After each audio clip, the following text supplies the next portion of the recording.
Pradėkime nuo klausimo. Kas nuotrauką paverčia ikonišką? Ar tai objektas, kompozicija, o gal laikas užfiksuoti tą trumpą akimirką, kai viskas susidėlioja į savo vietas? Dabar įsivaizduokite žmogų, kuriam tai pavyko padaryti ne vieną, ne du kartus, o kelis dešimtmečius. Ar kada nors pagalvojat, ką reiškia būti 21 ir dirbti Rolling Stone žurnale?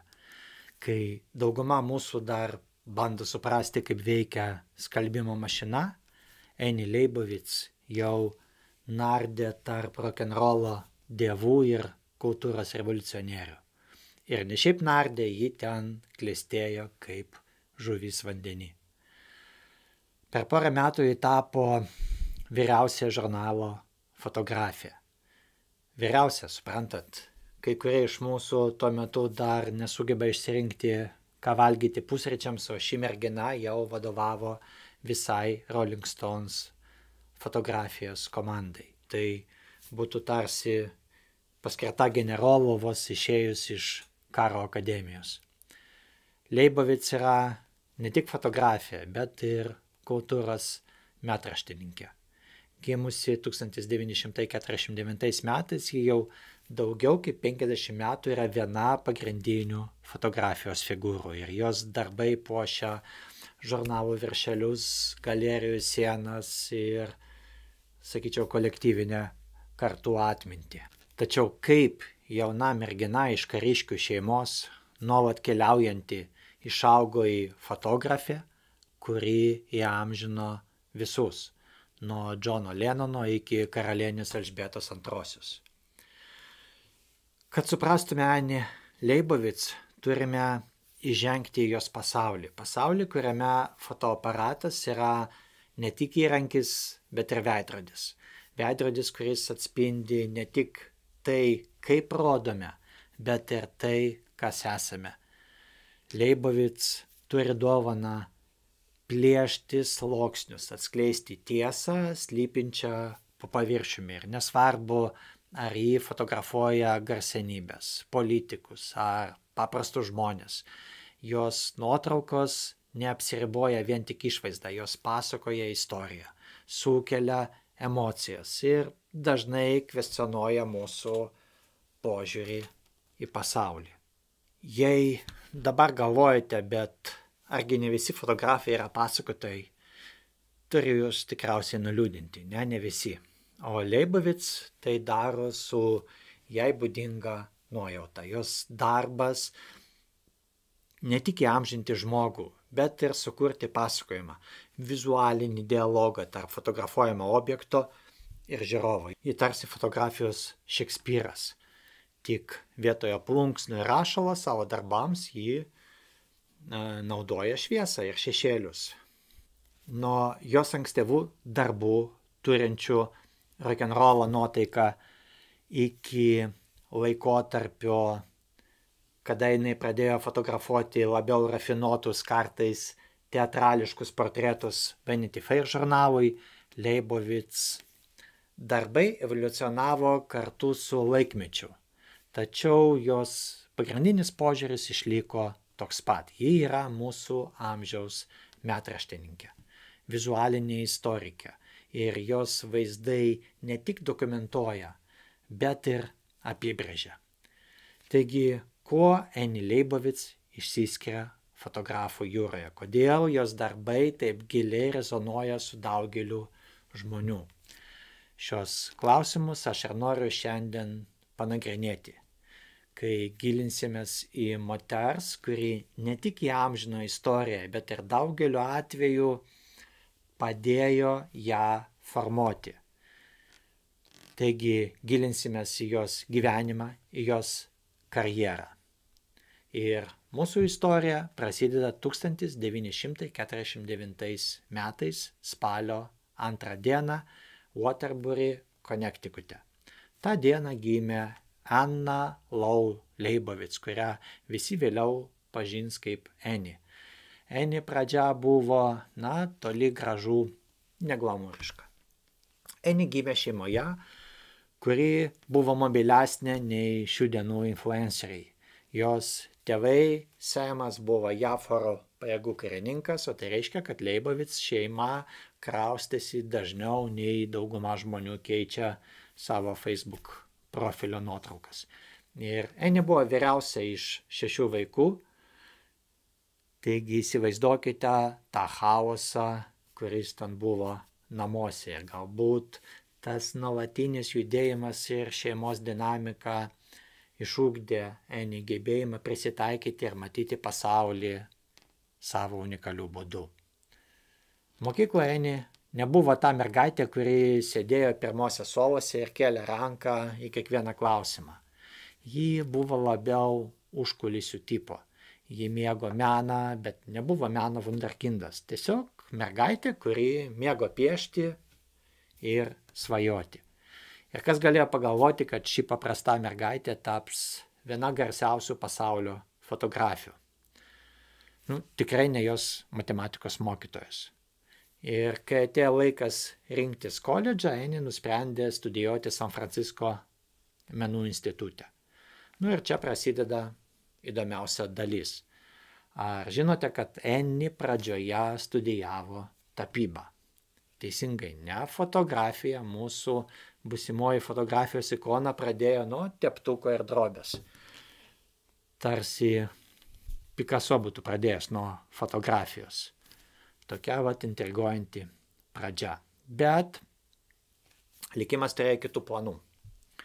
Eni 1967 metais, kai jau jai buvo 18 metų, su mama išvyko į vasaros kelionę į Japoniją. Ir štai čia Eni atrado fotografiją. Jūs išvažiuojate į atostogas, tikėdamiesi pamatyti sakuras, paragauti sušių, o grįžtate su aistra, kuri pakeičia visą jūsų gyvenimą. Ir grįžus į San Franciską, Eni persimetė į fotografijos studijas. Ji pradėjo eksperimentuoti su fotoaparatu, tarsi tai būtų jos naujas žaislas, pradėjo fotografuoti viską aplink save, savo šeimą, savo draugus, San Francisco hipių sceną. Ir nepamirštam, kad tai buvo 60-70 metai.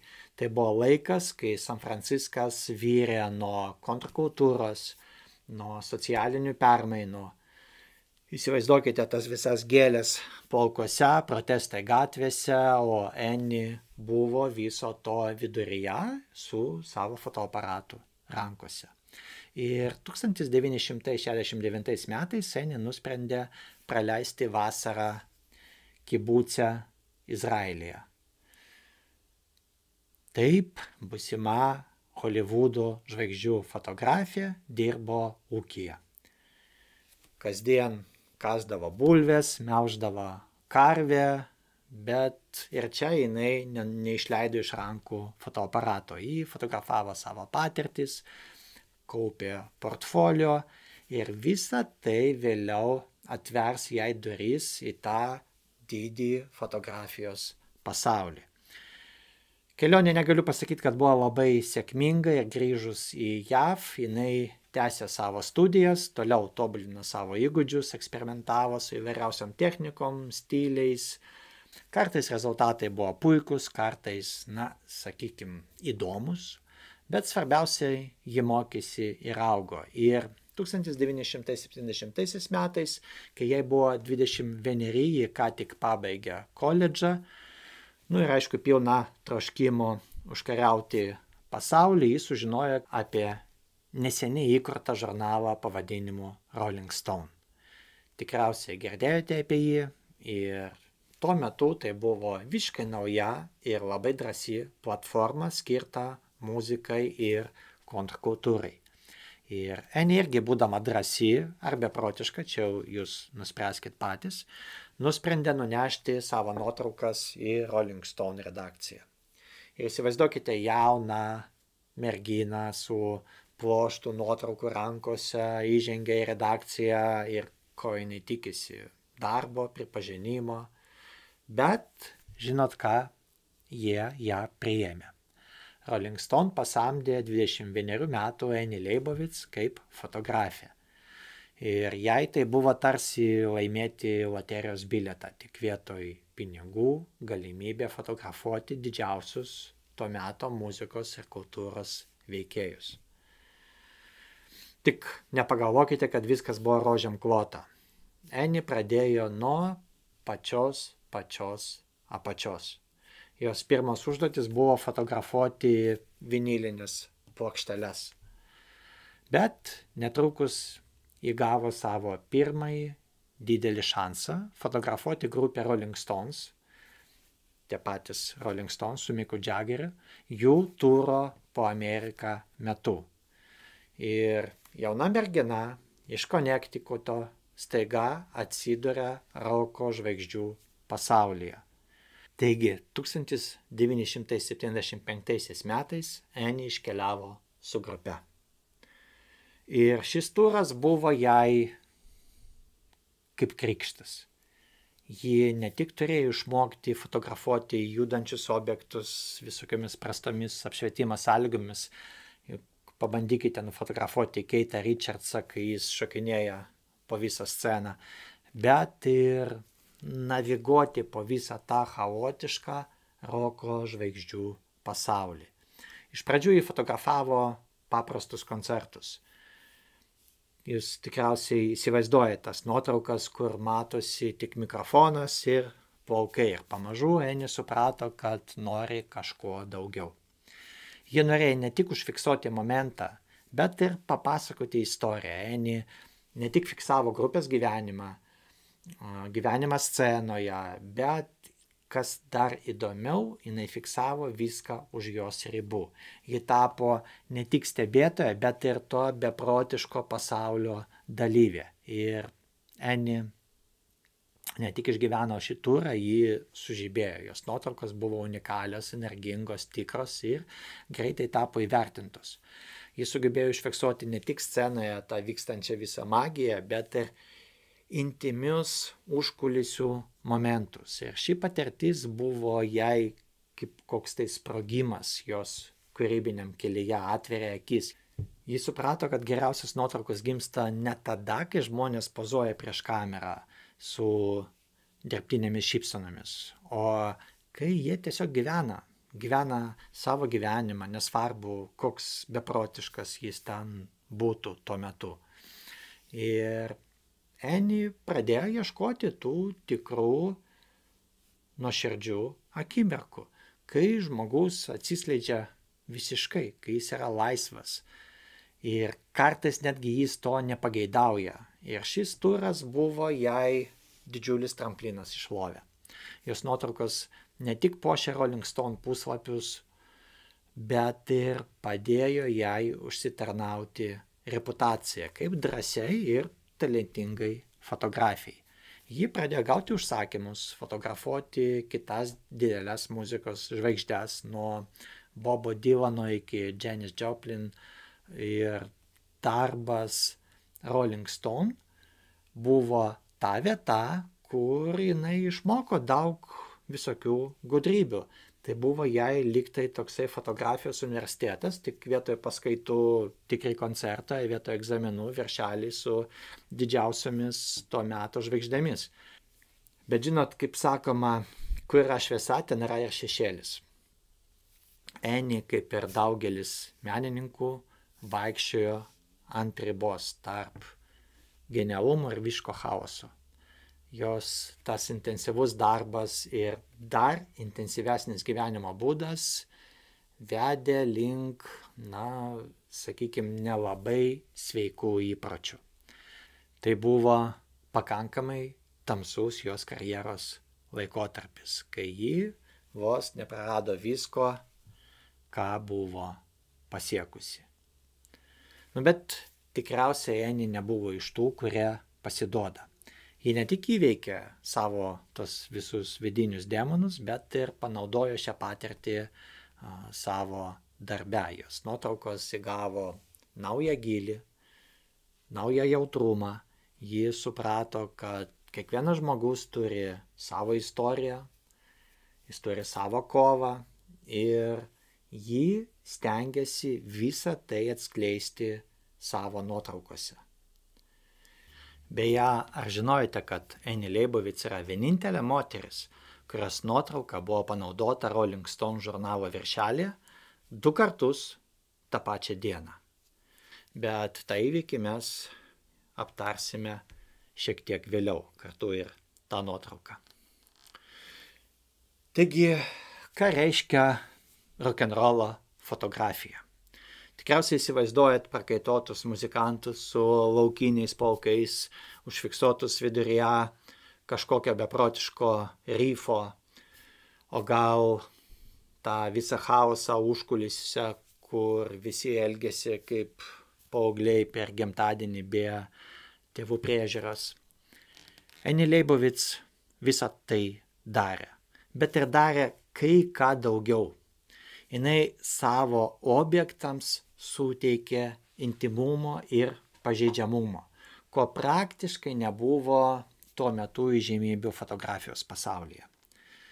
Įžymybių fotografija tuo metu buvo įprasta laikytis atstumo, tarsi fotografuotum laukinį žvėrį.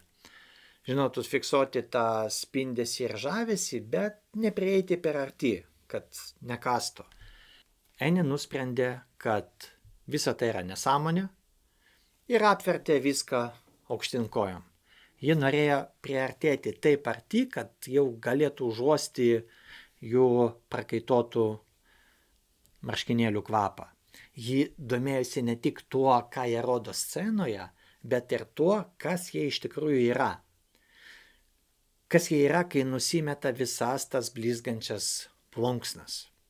Ir jos ankstyvieji darbai Rolling Stone buvo kaip koks keistas kokteilis tarp intimumo ir įžymybių. Jie ne tik fotografavo, bet ir, galima sakyti, kūrė pasakojimus, tarsi toks vizualinis Šekspyras. Kiekviena nuotrauka buvo istorija. Buvo žvilgsnis į roko žvaigždės gyvenimą ne kaip į neliečiamą dievybę, bet kaip į žmogų, kuris irgi kartais užmiršta užsisekti klyną.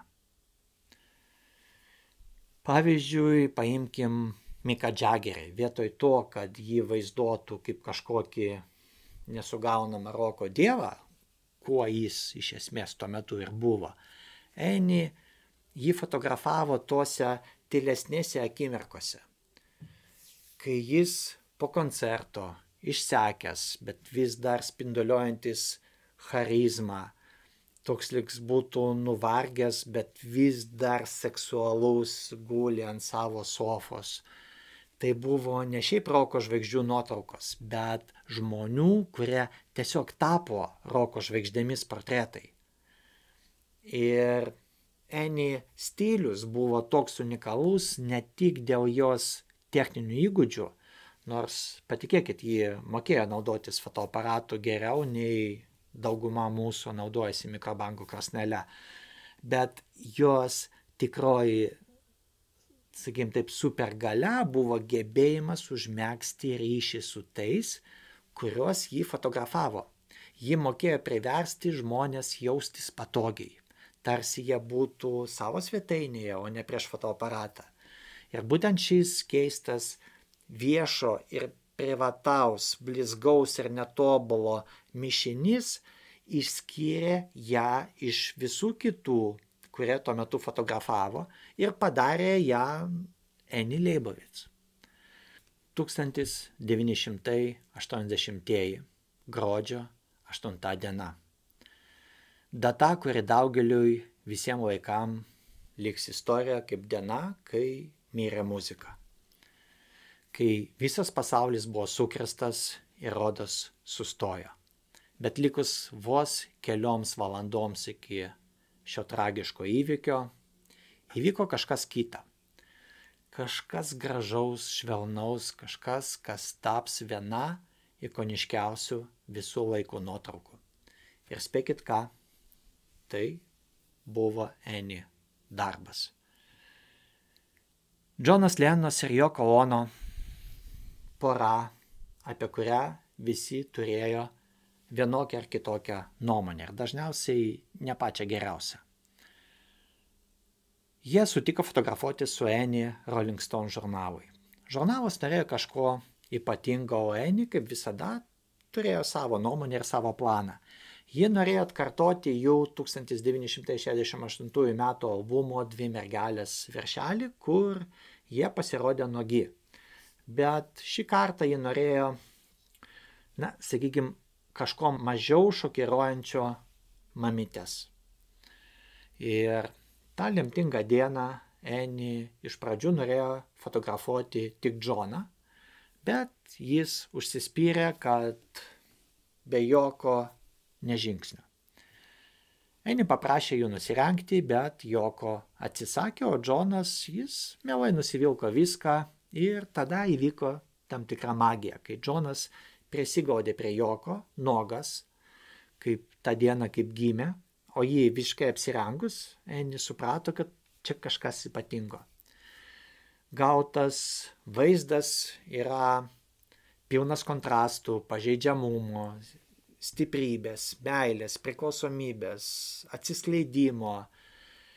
Ir taip gimė ši nuotrauka. Nereikia būti genijumi, kad suprastum, kodėl ji tokia galinga. Iš vienos pusės tai tiesiog vyras ir moteris, vyras ir žmona. Iš kitos pusės tai kažkas daugiau. Tai tarsi visa jų santykių istorija užfiksuota viename kadre. Džonas, amžinas svajotojas, įsikibęs į Joko, tarsi ji būtų jo inkaras visam tam chaotiškam pasaulyje. Ir šis vaizdas yra labai trapus, jame jaučiama ir gili meilė, ir kažkoks artėjančios katastrofos nujautimas, kuris, žiūrint dabar atgal, atrodo beveik pranašiškas. Vos po kelių valandų po šios fotosesijos Johnas Lennonas dingo. Jis buvo nušautas prie savo buto Niujorke. Ir nuotrauka, kuri iš pradžių buvo sumanyta kaip jo gyvenimo ir meilės šventė, staiga tapo nekrologu. Jie atsidūrė ant Rolling Stone viršelio be jokių užrašų. Tik ta viena širdį verianti nuotrauka. Ir ji tapo ikoniška ne tik dėl to, kas joje pavaizduota, bet ir dėl to, ką ji reiškia. Ir žinoma, Džono mirtis, kad ir kaip būtų ciniškai, padėjo Leibovitz dar labiau išgarsėti. Kartais gyvenimas būna tikrai keistas, bet ta nuotrauka Annie karjerai padarė labai daug. Tai yra puikus pavyzdys tuo, ką ji darė geriausiai. Intimų, emocinga, labai arti savo objekto, kad tu gali beveik užuosti jo kvapą. Ji ne tik fotografavo įžymybės, ji kūrė jų tokias vizualinės biografijas, tarsi bandytų viename kadre sutalpinti visą žmogaus gyvenimą. Ir ši nuotrauka dažnai vadinama vienu geriausių visų laikų portretų. Ir šiaip nebereikalo. Ji primena mums, kokią galią turi fotografija. Ji turi galią sustabdyti laiką, papasakoti istoriją be žodžių. Ir žinoma, ji parodo, kad Leibovitz buvo tikra savo amato meistrė. Jinai sugeba įžvelgti daugiau nei paviršius. Ji sugeba užfiksuoti savo objektų esmę. Taigi, vėl įsivaizduokite, kad esate Annie Leibovitz, bet jau 8-ojo dešimtmečio pradžioje. Pastarąjį dešimtmetį praleidot Rolling Stone žurnale. Sukūrėte keletą ikoniškiausių to laikmečio nuotraukų, o jūsų kaip novatorės reputacija jau tvirta ir stipri. Ką darysit toliau? Jei 7-ame dešimtmetyje kultūrą formavo muzikos scena, tai 8-ame jau pradėjo dominuoti kinas ir Hollywoodas, o apie Hollywoodą jau rašė kitas žurnalas, kurio pavadinimas buvo Vanity Fair. Ir aišku, 1983 metais Annie perėjo dirbti į Vanity Fair žurnalą. Vieną dieną fotografuojat prakaitotą roko žvaigždę, o kitą jau karalienę. Štai toks jūsų darbas. Ir šis perėjimas žymėjo naują Leibovitz karjeros etapą. Ji pradėjo daugiau eksperimentuoti. Tarsi gavo naujų žaislų ir jei Rolling Stone žurnale jį siekia užfiksuoti tą neapdorotą, nefiltruotą savo objektų, savo modelių esmę, tai Vanity Fair jį jau siekia sukurti kažką jau didesnio už patį gyvenimą. Tai buvo tarsi bandymas paversti kiekvieną nuotrauką įvykiu, apie kurį visi kalbėtų. Fotografuodama Vanity Fair, ji pradėjo plėsti visos portretinės fotografijos ribas. Ji ėmė kurti labai sudėtingas teatrališkas scenas, kurioje kiekviena detalė nuo apšvietimo iki kostiumų, iki rekvizito šukuosenos buvo kruopščiai suplanuota ir įgyvendinta. Ir nesupraskite klaidingai žodį surežisuota. Surežisuota nereiškia netikra, bet jos konceptualai portretai dažnai atskleidžia daugiau apie jos modelius nei paprasta reportažinė nuotrauka. Tam tikra prasme perėjimas į Vanity Fair leido Leibovitz sujungti savo tapybos išsilavinimą ir meilę kinui ir fotografijai su jau jos nusistovėjusiu fotografijos stiliumi. Rezultate gaudavosi portretų serijos, kurios buvo labai simboliškos, kurios perteikdavo fotografuojamų žmonių esmę taip, kad ji jautėsi ir laikui nepavaldi, ir šiuolaikiška. Pavyzdžiui, Whoopi Goldberg portretas. Tai nebuvo tiesiog Whoopi, kuri sėdi ant kėdės ir besišypso į kamerą. Tai buvo Whoopi panardinta į pieno vonią, o jos tamsi oda ryškiai kontrastavo su baltu skysčiu. Tai buvo tarsi vizualinis pokštas apie rasę, apie tapatybę, apie matomumą. Bet tai taip pat buvo Annie esmė. Humoro, įžvalgumo ir meniškumo derinys. Annie konceptualūs portretai žavi tuo, kad ji išnaudoja kiekvieno kadro elementą istorijai pasakoti. Aplinka, kostiumas, rekvizitas, šukosena, makiažas, viskas kruopščiai parinkama. Pavyzdžiui, Meryl Streep portretas, kuriame aktorė vaizduojama užsidėjusi ant veido baltą kaukę. Tai ne tik nuotrauka, tai komentaras apie visą vaidybos meną. Meryl Streep čia ne tik Holivudo žvaigždė, ji chameleonas, galintis virsti bet kuo. Ir Annie šį dvilypumą įamžina su jai būdingu subtilumu ir humoru. Šitie portretai, jie patys atrodo kaip filmo scenos. Filmą, kuriame subjektas yra žvaigždė ir kartu visa istorija. Ir Annie čia būtent parodo savo meilę didžiajam ekranui. Ir kartu labai įdomiai pajungia savo tapybos išsilavinimą. Ir galim sakyti, kad jos sėkmę lėmė ne tik jos talentas ir sunkus darbas, nors be abejonės tai buvo svarbus veiksniai. Kartais sėkmė reikia ir šiek tiek laimės. Būti tinkamu laiku, tinkamai vietoj, ir Annie karjeroje buvo labai nemažai tokių momentų. Pavyzdžiui, jos ankstyvoji karjera Rolling Stone, ši galimybė atsirado iš dalies dėl to, kad ji fotografavo kai kurias svarbias asmenybės per savo tą nesėkmingą kelionę į Izraelį. Ir šis beveik atsitiktinai užmegztas ryšys padėjo jai užimti pareigas, kurios ją išstumė į dėmesio centrą. Na, o Džono Lennono ir Yoko Ono nuotrauka daryta likus kelioms valandoms iki tragiškos Lenino mirties, tai momentas, kai jie atsidūrė reikiamai vietoj, reikiamų, kad ir tragiškų laikų. Ir šią akimirką kartu su jos sugebėjimu užfiksuoti labai asmenišką vaizdą katapultavo ją į tarptautinę šlovę.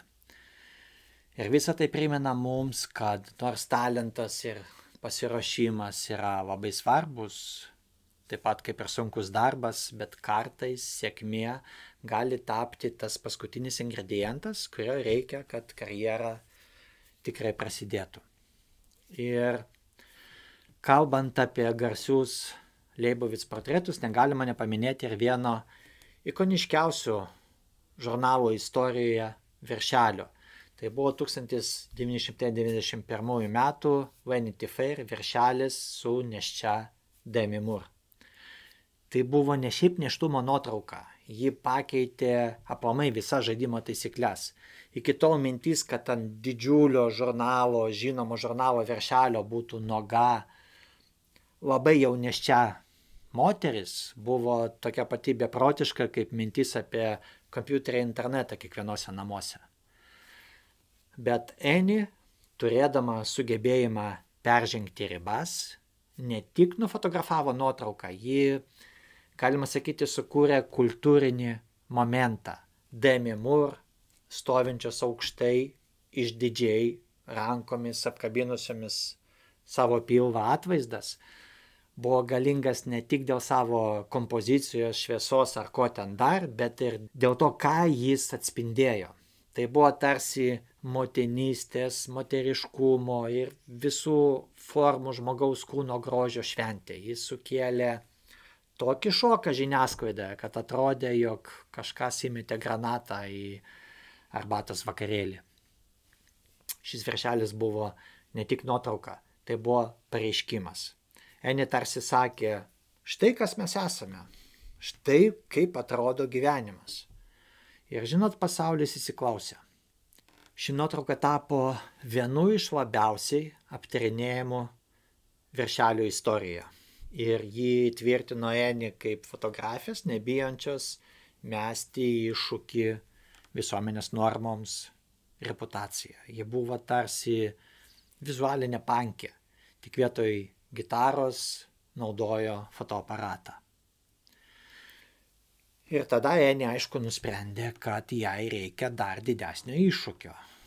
Ir kągi, kodėlgi, pavyzdžiui, nenuėjus nufotografuoti pačios Anglijos karalienės.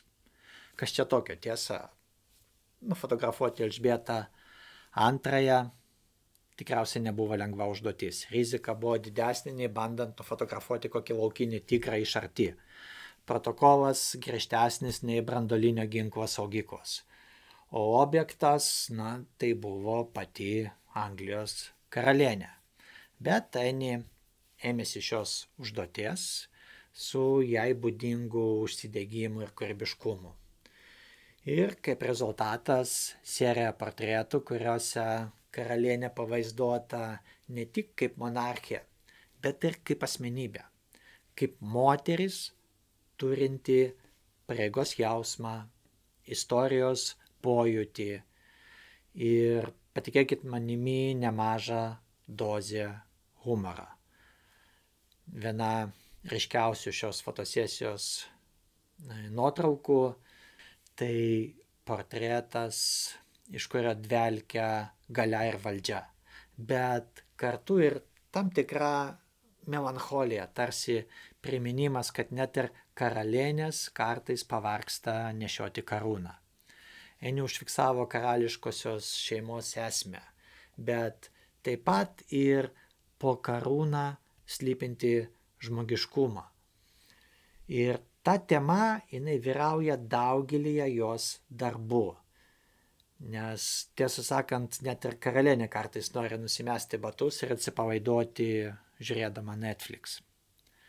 O tada atėjo 2015 metai ir Annie vėl nusprendė sukelti audrą stiklinėje. Šį kartą jos objektas buvo Caitlyn Jenner. Ir ši nuotrauka pažymėjo Jenner lyties pakeitimą. Kai ši foto atsidūrė ant Vanity Fair viršelio, atrodė, kad visas internetas sprogo. Nuotraukoje Jenner buvo pavaizduota vilkinti baltą korsetą ir tai tapo svarbių momentų pokalbėje apie jos lytinę tapatybę. Šis viršelis buvo sensacija ir viena labiausiai aptarinėjamų metų nuotraukų. Kaip matot, jau ne pirmą kartą. Tai dar kartą įrodė, kad Leibovitz ne tik fiksuoja mūsų kultūrą, bet ir padeda ją, sakyčiau, formuoti. Jie yra tarsi mūsų laikų metraštininkė, kuri vietoj plunksno turi fotoaparatą. Taigi, ką visa tai sako mum apie Annie Leibovitz? Na, visų pirma, tai, kad ji yra drąsi kaip velnias. Ji nebijo rizikuoti, nebijo laužyti taisyklių, nebijo parodyti pasauliui tai, ko jis galbūt nėra pasirengęs pamatyti. Ji yra tokia fotografijos pasaulio maištininkė, tik nešioja ne odinę striukę, o dėvi fotoaparatą ant kaklo. Bet svarbiausia tai, kad Annie supranta žmonės. Ji mato ne tik jų išorę, bet labiau įžvelgia jų vidų. Jie sugeba užfiksuoti ne tik tai, kaip žmonės atrodo, bet ir tai, kas jie yra iš tikrųjų. Ir galbūt būtent todėl jos nuotraukos yra tokios galingos. Jos ne tik parodo mums žmonės, kuriuos mes manome, kad pažįstam, bet ir atskleidžia mums gilesnius dalykus apie jo, o kartu ir apie mus pačius.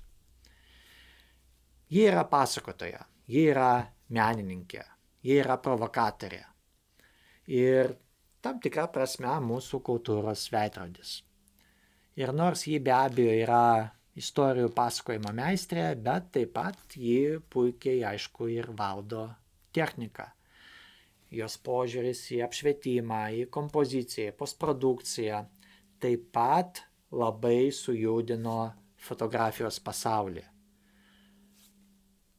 Pavyzdžiui, apšvietimas, nes be jo fotografija būtų tik juoda dėžutė, ne?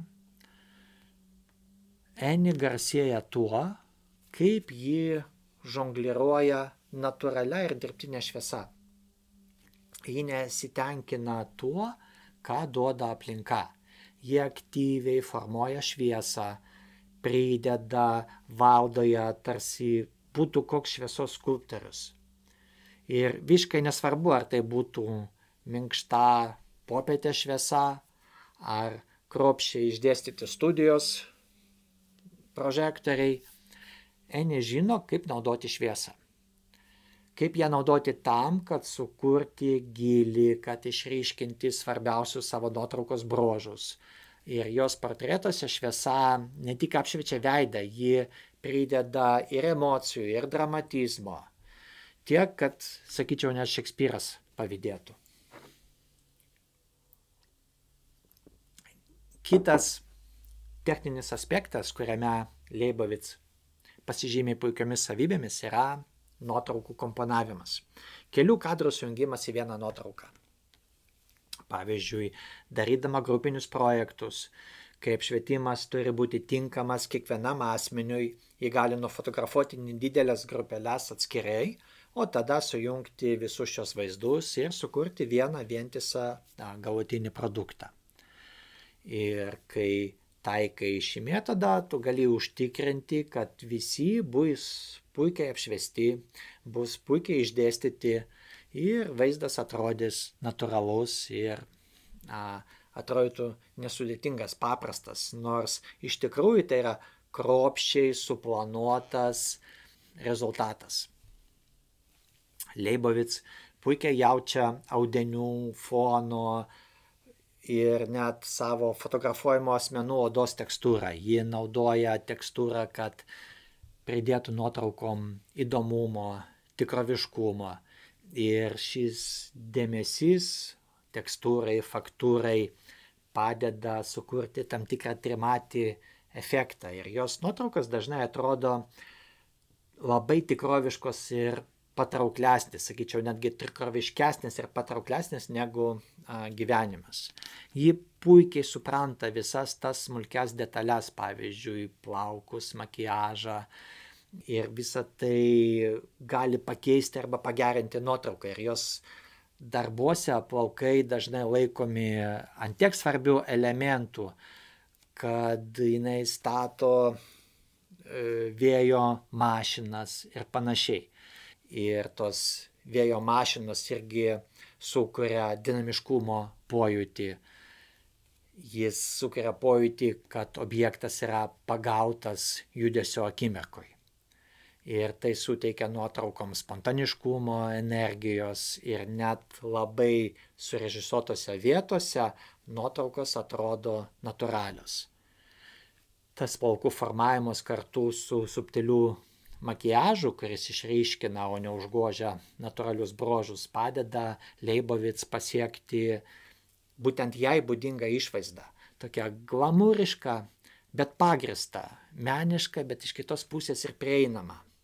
Bet žinot ką, laikas nustoti girti Annie. Manau, laikas ją ir pakritikuoti. Ir nors ji neabejotinai yra viena įtakingiausių šiuolaikinių fotografų, kurios darbai formavo aplamai vizualinę kultūrą per pastarosius 50 mečius, bet net ir Saulė turi dėmių. Manau, galima laisvai pastebėti, kad jos vėlesni darbai, ypač reklaminės kampanijos, yra pernelyg blizgus ir paviršutiniški. Tarsi būtų praradusi tą autentiškumą, kuris buvo jos ankstyvųjų darbų esmė. Pavyzdžiui, jos Disney Dream portretų serija, kur žinomi aktoriai vaidina Disnejaus personažus. Ta serija yra kritikuojama kaip pernelyg dirbtinė ir komercializuota. Tarsi būtų bandžiusi suaugusiems parduoti pasaką, kurios, iš esmės nieks netiki. Kitas dalykas, dėl kurio Annie gauna nemažai pylos, jos meilė skaitmeninėms technologijoms ir postprodukcijai, kitaip sakant, Photoshopui. Kai kurie sako, kad ji taip įsijautė į Photoshopą, kad jos nuotraukos kartais atrodo labiau kaip piešiniai, o ne kaip fotografijos. Per didelis pasikliovimas skaitmeninėmis manipuliacijomis kartais sukuria pernelyg idealizuotus ir nerealistiškus vaizdus. Jos 2008 metų Vogue žurnalui daryta LeBrono Jameso ir Giselle Bündchen fotosesija sulaukė kritikos dėl rasinių stereotipų. LeBronas čia buvo pavaizduotas kaip King Kongas. Man nežinoma, ar tai buvo toks jo specialus sumanymas ar ne, bet galit patys įvertinti ir pasakyti, ar tai tiesa ar ne. Dar vienas priekaištas, jos stilius tapo pernelyg nuspėjamas ir kartojasi. Žinot, kaip su to draugu, kuris visada pasakoja tą pačią istoriją, tą patį anekdotą. Jos tendencija kurti sudėtingas, dažnai literatūrinės scenas, nors iš pradžių jinai buvo novatoriška, dabar jau atrodo pernelyg formuliška. Ji jau nestebina. Annie vėlesni darbai stokoja ankstyvosios karjeros spontaniškumo, energijos, draivo, ir perėjimas nuo pagauti momentą stiliaus prie labiau kontroliuojamo ir stilizuoto fotografijų sesijų, man atrodo, sumažino jos darbų emocinį poveikį. Ir nors Leibovitz yra viena žinomiausių ir, kaip manoma, geriausiai apmokamų fotografijų pasaulyje, jos karjera taip pat buvo pažymėta finansiniais sunkumais.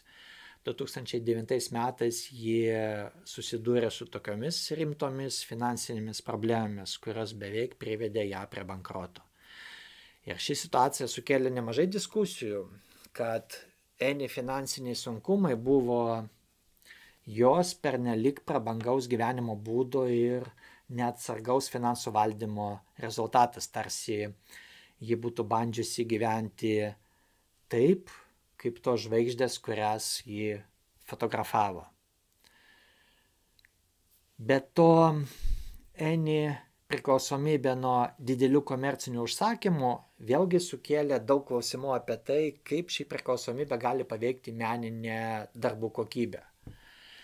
Kai kurie kritikai teigia, kad poreikis išlaikyti brangų gyvenimo būdą ir studijos išlaidas galėjo priversti ją imti projektus, kurie nebūtinai atitiko jos meninę viziją. Bet aš visada sakau, kad menininkai visada uždirba pinigus ir iš užsakymų. Todėl būtent šiuo aspektu aš esu visiškai ramus dėl Eni ir manau, kad tai yra natūralus dalykas menininkui uždirbti pinigus. Bet nepaisant visos šios kritikos, Eni vis dar yra fotografijos pasaulio legenda. Jos gebėjimas kurti įsimintinus, emocingus, dažnai provokuojančius portretus yra neginčiamas. Jos darbai ne tik dokumentavo svarbius kultūrinius momentus, bet ir iš esmės padėjo juos formuoti. Tai nors kartais jie ir persistengia su Photoshop, ji vis dar yra fotografija, kurios darbai verčia mus sustoti, pažiūrėti, susimastyti, o gal net nusipirkti žurnalą. Tikriausiai visi sutiksime, kad fotografijos formuoja mūsų požiūrį į pasaulį. Kalbant apie įžymybių, visuomenės veikėjų pasaulį, tik nedaugelis fotografų taip suformavo mūsų suvokimą kaip Eni Leibovitz. Jos Baracko Obamos portretai labai smarkiai prisidėjo prie jo rinkiminės kampanijos.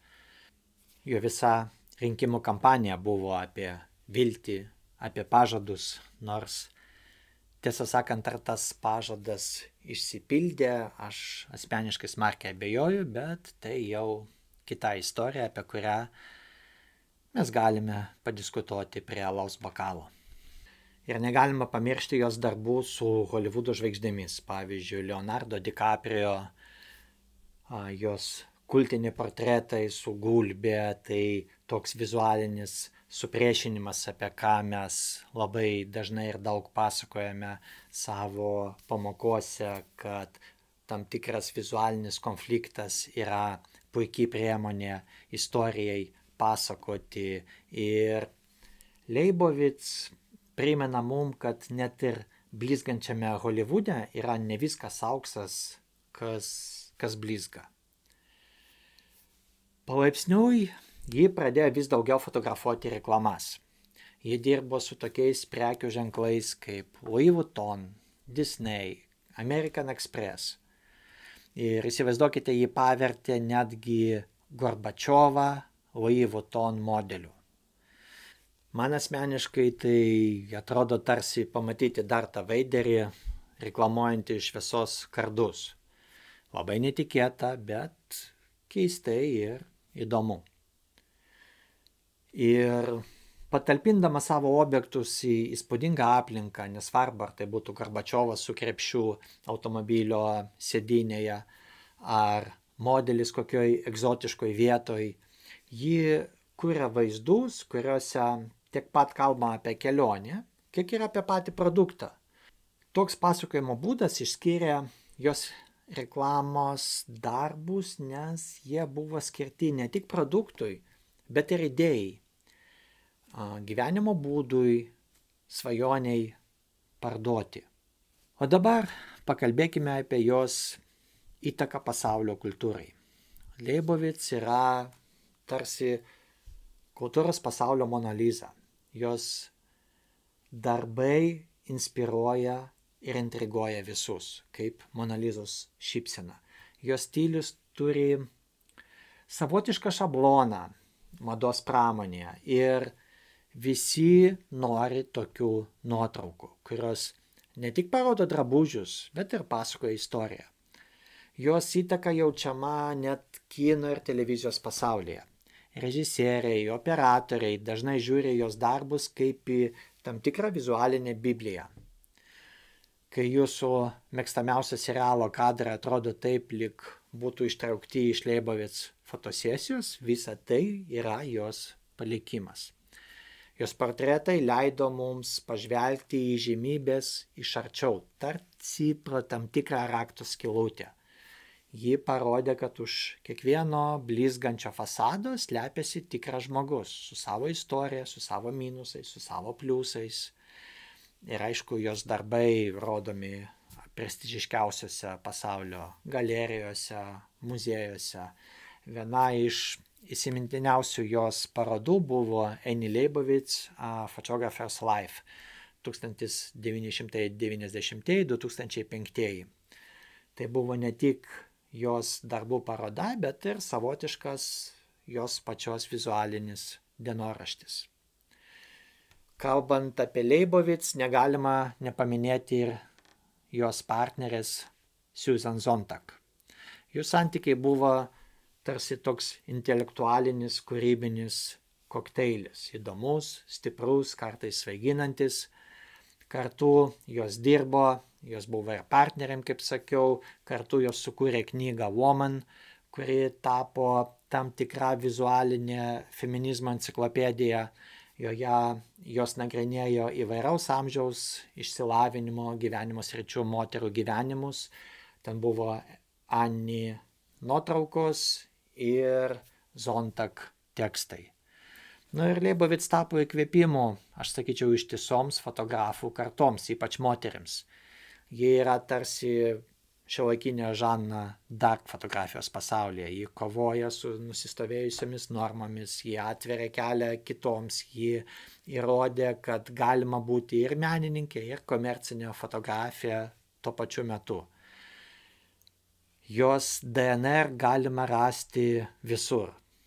Nuo šviesos naudojimo kitų fotografų darbuose iki to, kaip fotografai žiūri į savo objektus. Jie praplėtė fotografijos galimybių ribas. Jos nuotraukos dažnai atrodo kaip mini filmai su dekoracijom, su kostiumais, su apšvietimu. Tai tarsi bandymas įsprausti visą Holivudo produkciją į vieną kadrą. Ambicinga, bet kai pavyksta, rezultatas yra nuostabus. Galiausiai ji parodė, kad fotografija gali būti ne tik menas, bet ir galingas įrankis pokyčiams. Jos darbai ne tik fiksuoja momentus, bet ir kuria tos pačius momentus. Ji tarsi bando ne tik atspindėti pasaulį, bet kartu jį ir formuoti. Aš siūlau tikrai pasidomėti jos istoriją. Ir kai žiūrėsite jos sukurtą įžymybės nuotrauką kokio nors žurnalo viršelėje, pagalvokite, galbūt tai ne šiaip savo nuotrauka. Galbūt tai bandymas papasakoti kažką jums, pakeisti jūs, papasakoti istoriją, kurią verta išgirsti. Ir jeigu kada pagalvosite apie karjerą fotografiją, prisiminkite, Annie Leibovitz jau nutiesė kelią. Jums belieka tik tai jo eiti. Ir galbūt šiek tiek paeksperimentuoti.